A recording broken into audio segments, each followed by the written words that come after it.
I met Mr. Trump when I was a candidate on The Apprentice in season 5. I had the utmost admiration for Mr. Trump, and even after I was fired, I continued to see him as a possible mentor and potential employer. In 2007, I was going to be in New York for a social obligation. I contacted Mr. Trump's office to see if he was available for lunch. I was informed that he could not have lunch, but that he would like to meet me with him in his office. When I arrived, he kissed me on the lips. I was surprised, but felt that perhaps it was just his form of greeting. We sat and spoke. He was extremely complimentary. He said that he was impressed with how I handled myself on The Apprentice. He said that he had never met anyone with my combination of being smart, attractive, and with the largest set of balls as I had. He said he would love to have me work for him. Mr. Trump said he would be coming to Los Angeles soon, and he would contact me. I felt as though I was reaching for my brass ring. I was very excited. I felt as though my dream of working for Mr. Trump might come true. As I was about to leave, he again kissed me on the lips. This made me feel nervous and embarrassed. This is not what I wanted or expected. He asked me for my phone number, and I scrawled it down with a marker. I left hurriedly and called a friend who lived in New York because I was upset by the kiss. I also called my parents to let them know what had happened.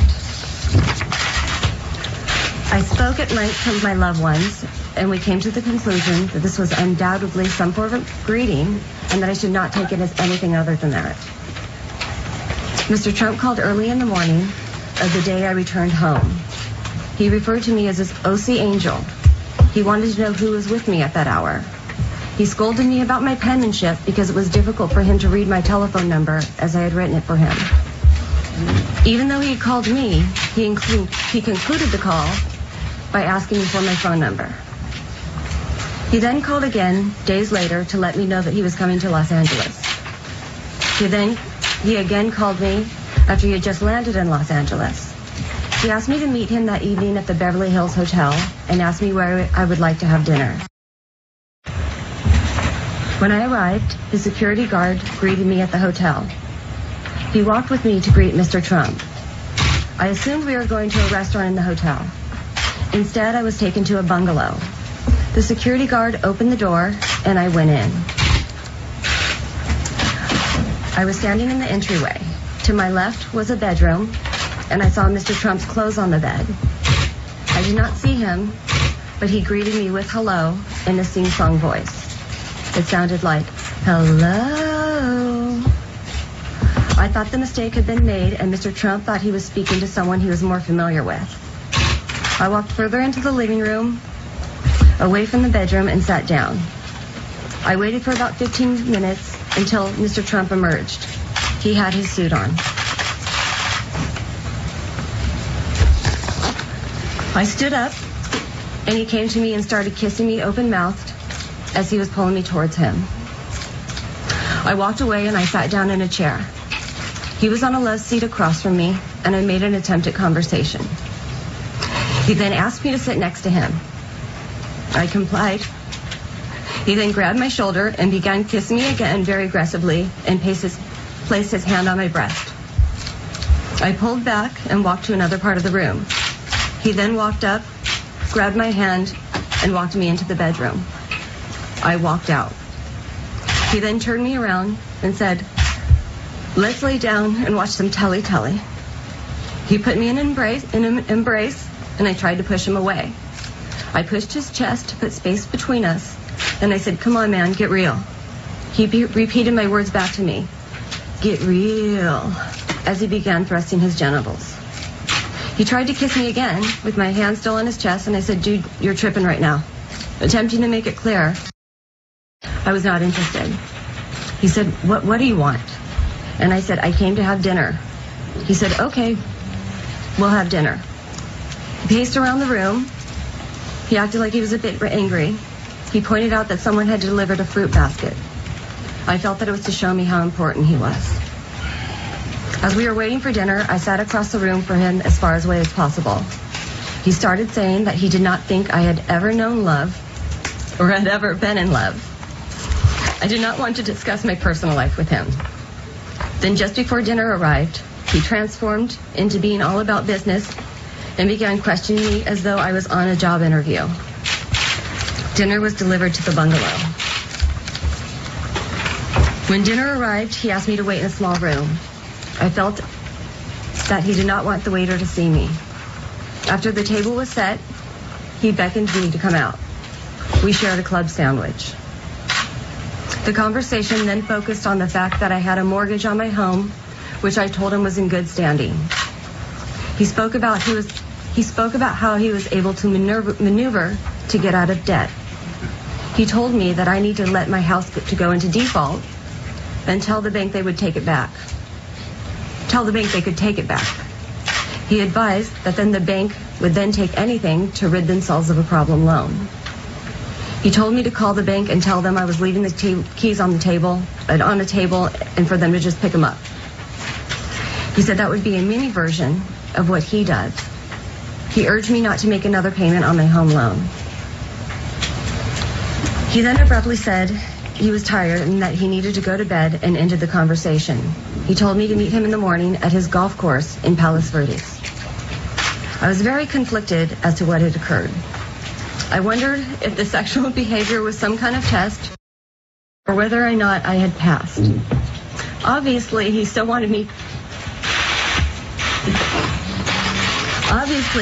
wanted to talk to me about a job. Obviously, he still wanted to talk to me about a job, even though I had turned his sexual advances down. From the hotel, I drove straight to our family business to speak to my father, and he gave his advice. I decided to go to the golf course the next day. Mr. Trump introduced me to the general manager, and he gave me a tour. When I got back from the tour, Mr. Trump was not there. I never saw him again. Mr. Trump called a few days later to ask if I had called the bank as he had instructed. I told him that it was Christmas Eve and I had not done so as of yet. The general manager called me later that week and offered me a job at the golf course for half of what I had told Mr. Trump I was seeking in terms of salary. I called Mr. Trump and told him that I was upset and I felt that I was being penalized for not sleeping with him. Mr. Trump said that he was golfing and could not discuss it at that time.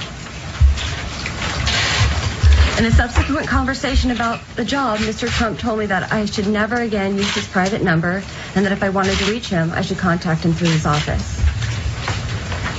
Even though Mr. Trump had sexually harassed me, I still wanted to get a job within the Trump organization. I felt that since I had made it clear to him that I was not interested in having a sexual relationship with him, that if he gave me a job, it would be based solely on merit and we would be able to work together.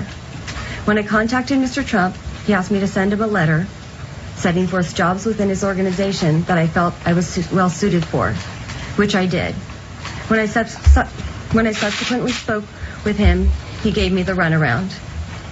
He told me that he had not received the letter that I sent him, and then told me that he could not afford to hire me as he was laying off thousands of employees.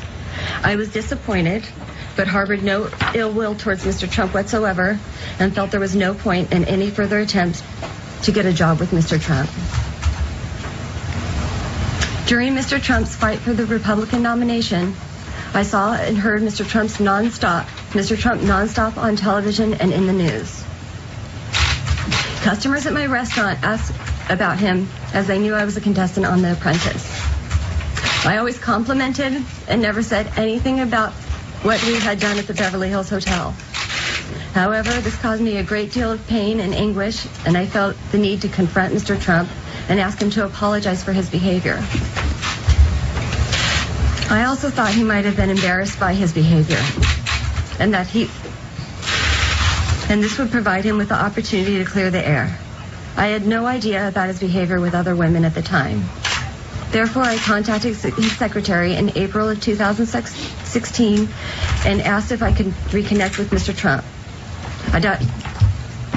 Forgive me. I did not tell her why I wanted his team would follow up with me. I then wrote his assistant an email on April 21st, 2016, asking her to send my email directly to Mr. Trump. In that email, I stated, your interest in me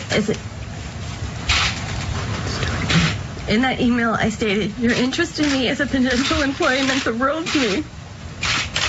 Your interest in me as anything more blew my mind and I lost my footing. I further said I have been incredibly hurt by our previous interaction. I ended by stating, I hope to hear from you and wish you continued success. Mr. Trump did not reply. Mr. Trump, when I met you, I was so impressed with your talents that I wanted to be like you. I wanted a job within your organization. Instead, you treated me as if an object to be hit upon. I was incredibly embarrassed by your sexual advances and shared this information with a select few people close to me. Mr. Trump, today I feel that you were interested in me only because you wanted to have a sexual relationship with me and for no other reason. After hearing the released audio tapes and your denials during the debate, I felt I had to speak out about your behavior. You do not have the right to treat women as such. You do not have the right to treat women as sexual objects just because you are a star. Thank you.